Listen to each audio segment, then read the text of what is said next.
Hello my dear students, my name is Saif al Misbah. Welcome to my earth history channel. Students, आज हम पढ़ने वाले हैं क्लास 8 का चैप्टर नंबर 6 जिसका नेम है गुले अब्बास। बहुत ही इंटरेस्टिंग चैप्टर है बच्चों, बहुत मज़ा आने वाला है आप लोगों को पढ़ के और बहुत कुछ सीखने को मिलने वाला है। ठीक है, जब आप थोड़ा सा गौर व फिक्र करेंगे, समझने की कोशिश करेंगे तो आपको बहुत कुछ सीखने को मिलेगा। तो देखिए, गुले अब्बास कहते हैं, गुले अब्बास जो है एक प्लांट है, ठीक है, एक पौधा है जो अपनी पूरी दास्तान सुनाता है कि कैसे वो एक बीज होता है, फिर उसमें से निकलता है, फिर एक फूल बनता है, कैसे वो जो उसके आसपास दीवारें होती हैं यानी जो मिट्टी में होता है वो कैसे वो बाहर निकलता है एक पौधा। वो पूरी अपनी दास्तान बताता है कि कैसे वो जो है रोशनी के साथ खेलता है, जो सूरज की रोशनी होती है, फिर चाँद की रोशनी, ठीक है, तो उनके साथ वो खेलता है और जो बाकी जो फूल होते हैं वो उनके साथ भी बातें करता है और फिर वो कैसे जो है एक लड़की के घर में जाता है वहाँ से, ठीक है, वो सारी बात और फिर क्या उसे जो है वो समझ में आती है बात। ठीक है, तो सारी चीज़ें हम पढ़ने वाले हैं, स्टार्ट करते हैं। तो अब ये गुले अब्बास बोल रहा है।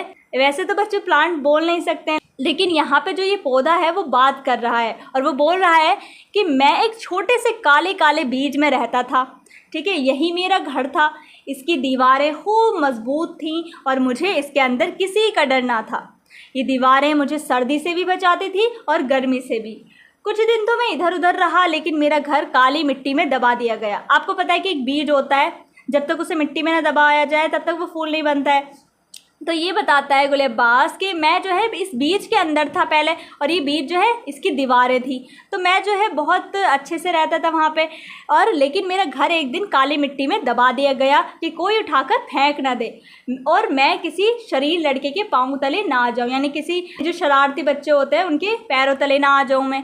ज़मीन की मध्यम गर्मी मुझे बहुत अच्छी लगती थी और मैंने सोचा था कि बस अब मैं हमेशा मज़े से यहीं रहूँगा, मगर मेरे कान में अक्सर मीठी मीठी सुरीली सी आवाज़ आती थी। मैं ठीक से नहीं कह सकता कि आवाज़ किधर से आती थी, मगर मैं समझता हूँ कि ऊपर से आती थी। यह आवाज़ मुझसे कहा करती थी कि इस घर से निकल, बढ़ रोशनी की तरफ।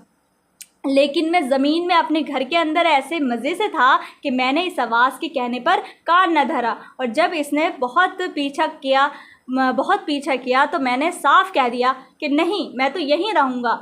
बढ़ने और घर से निकलने से क्या फ़ायदा, यहीं चैन से सोने में मज़ा है, मैं तो यहीं रहूँगा। यह आवाज़ बंद ना हुई। एक दिन इसने ऐसे पुरअसर अंदाज से मुझसे कहा, चलो रोशनी की तरफ चलो, कि मुझे फुरेरी सी आ गई और मुझसे ना रहा गया। मैंने सोचा कि इस घर की दीवारों को तोड़कर बाहर निकल ही आऊं, मगर दीवारें मजबूत थी और मैं कमज़ोर। अब जब वो आवाज़ मुझसे कहती कि बढ़े चलो, तो मैं पहले से ज़्यादा मजबूत हो जाता था और मुझे मालूम होता था कि मैं बहुत बहुत ताकतवर हो गया हूँ। आखिर को अल्लाह का नाम लेकर जो ज़ोर लगाया तो दीवार टूट गई और मैं हरा किला बनकर निकल आया। इस दीवार के बाद ज़मीन थी, मगर मैंने हिम्मत ना हारी और इसको भी हटा दिया। अब मैंने अपनी जड़ों को नीचे भेजा कि मजबूती से जगह पकड़ लें। आखिर को एक दिन मैं ज़मीन के अंदर से निकल ही आया और आंखें खोलकर दुनिया को देखा। कैसी खूबसूरत और अच्छी जगह है। कुछ दिनों बाद तो खूब इधर उधर फैल गया और एक दिन अपनी कली का मुंह जो खोला तो सब लोग कहने लगे, देखो ये कैसा खूबसूरत लाल लाल गुले अब्बास है। मैंने भी जी में सोचा कि इस तंग घर को छोड़ा तो अच्छा ही है। आसपास और बहुत से गुले अब्बास थे। मैं इनसे खूब बातें करता और हंसता बोलता था। अभी कब की बात है जब वो एक फूल बन चुका है। अब दिन भर हम सूरज की किरणों से खेला करते थे और रात को चांदनी से। ज़रा आँख लगती तो आसमान के तारे आकर हमें छेड़ते थे और उठा देते। अफसोस ये मज़े ज़्यादा दिन न रहे। एक दिन सुबह हमारे कान में एक सख्त आवाज़ आई, गुले अब्बास चाहिए हैं, गुले अब्बास, अच्छा जितने चाहे ले लो। हमारे समझ में ये बात कुछ ना आई और हम हैरत ही में थे कि इसका क्या मतलब है, और इरादा कर रहे थे कि ज़रा चलकर अपने दोस्त सितारों से कहें कि दौड़ो हमारी मदद करो, ये कैसा मामला है। इतने में किसी ने कैंची से हमें डंठल समेत काट लिया और एक टोकरी में डाल लिया। यानी अब क्या हो गया उनके साथ, वो पहले फूल थे और अब कोई फूल तोड़ने वाला जो फूल बेचता है वो आए और उस फूल को तोड़ लिया। ठीक है, अब ये फूल क्यों तोड़ा था, बेचने के लिए। ठीक है, अब याद नहीं अब वो गुले अब्बास बोलता है कि अब याद नहीं कि इस टोकरी में कितनी देर पड़े रहे। वो तो खैर हुई कि मैं ऊपर था, नहीं तो घुट कर मर जाता।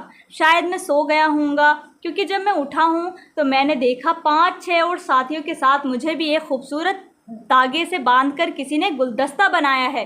आसपास नज़र डाली तो न बाग की रोशे थी, न चिड़ियों का गाना। सड़क के किनारे एक छोटी सी मैली कुचैली दुकान थी। हज़ारों आदमी इधर उधर आ जा रहे थे। यक्के गाड़ियाँ शोर मचा रही थीं। फ़कीर भीख मांग रहे थे और कोई एक पैसा न देता था।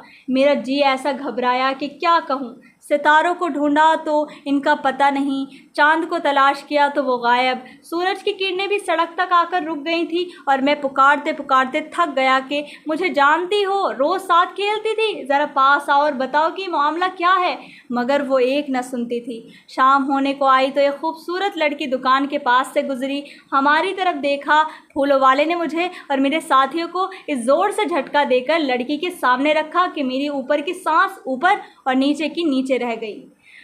फूलों वाले ने कहा, बेटी देखो कैसे खूबसूरत गुले अब्बास हैं। एक आने में गुलदस्ता, एक आने में यानी एक आना यानी सिक्का। तो लड़की ने अकन्नी दी, यानी वो जो पैसे जितने भी थे, जितने का वो था, तो एक अकन्नी दी और हमें हाथ में ले लिया। इसके हाथ ऐसे नरम नरम थे कि यहाँ आकर जान में जान आई। लेकिन थोड़ी देर बाद शायद मैं बेहोश हो गया। असल बात ये थी कि पानी नहीं मिला था और प्यास बहुत लगी थी। लड़की ने शीशे के एक गुलदान में पानी भरकर हमें पिलाया तो ज़रा तबीयत ठीक हुई और मैंने सर उठाकर इधर उधर देखा। अब मैं एक साफ़ कमरे में था जिसमें कई बिस्तर लगे हुए थे। एक तरफ से एक बीमार लड़की की आवाज़ सुनाई दी। अभी कौन सी जगह पर आ गए? हॉस्पिटल में, ठीक है, जहाँ पर एक बच्ची है।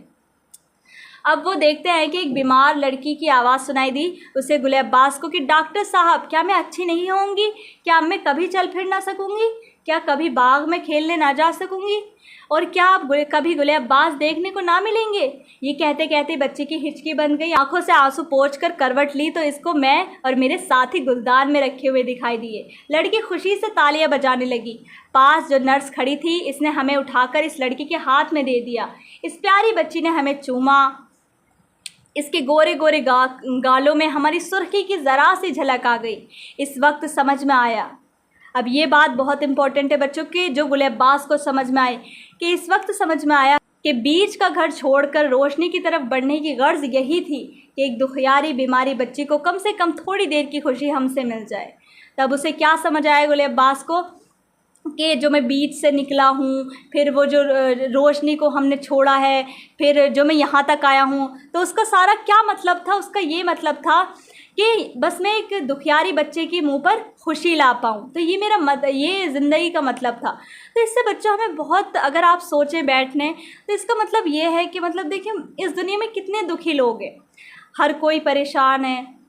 और आप देखें कि अगर कोई इंसान ऐसा है जो अपनी तकलीफ़ों को छोड़कर और दूसरों को खुश करने में लगा है, तो ये बहुत अच्छी बात है। और बच्चों देखें, जब अगर कोई इंसान इस दुनिया में पैदा होता है तो उसकी कोई ना कोई वजह होती है। अल्लाह ताला बेमकसद किसी भी चीज़ को पैदा नहीं करते हैं। तो हमें अपने मकसद जानना है।